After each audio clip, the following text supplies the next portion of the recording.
नमस्कार शेतकरी मित्रांनो. तर शेतकरी मित्रांनो, आता सध्या बरेचसे शेतकरी आडवं बोर विहिरीमध्ये घ्यायला लागलेले आहेत. काही वरचे बोर देखील घ्यायला लागले. तर आज मी तुम्हाला प्रत्यक्ष आडवा बोर जॉईंटवर घेतल्यावर कशा प्रकारे पाणी लागलंय ती मी तुम्हाला प्रत्यक्ष या व्हिडिओमध्ये दाखवणार आहे.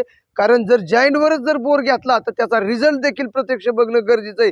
कारण जॉईंटवर घेतलेला बोर हा कधीच फेल जात नाही. आडवा बोर आहे तो कसा पाणी त्याचं कसं वाहतंय ते तुम्हाला मी प्रत्यक्ष या व्हिडिओमध्ये दाखवणार आहे. जवळजवळ एकाच विहिरीमध्ये 5 आडवे बोर घेतलेले आहेत आणि प्रत्येकी एक एक बोर 100-125 फूट बोर घेतलेला आहे आणि 5ही होलातनं पाणी आलेलं आहे. कसं 5ही होलातनं त्या पाणी आलेलं आहे तुम्ही त्या व्हिडिओच्या माध्यमातून पहा. आम्ही त्या विहिरीवर गेलो, प्रत्यक्ष विहीर पाहिली आणि त्यांनी सगळे बोर ही जॉईंटवरती घेतलेले आहेत. म्हणजे त्यांच्या विहिरीला सुरुवातीला विहिरीचं काम करत असताना कमीत कमी आपलं पाषाण जर आपल्या विहिरीला लागला असेल तर आपल्या विहिरीचं काम कमीत कमी पाषाण 7 फूट तोडायचं आहे. म्हणजे एक पुरुषभर, जेणेकरून आपण आडवे बोर घेत असताना विहिरीमध्ये आपला जो साठा होतो, जी आडव्या बोरला पाणी लागतं, जॉईंटवरती आपण आडवा बोर घेत असतो कारण पाषाणाच्या बादळाच्या, तर कमीत कमी साठा आपल्या विहिरीत पुरुषभर तर व्हावा.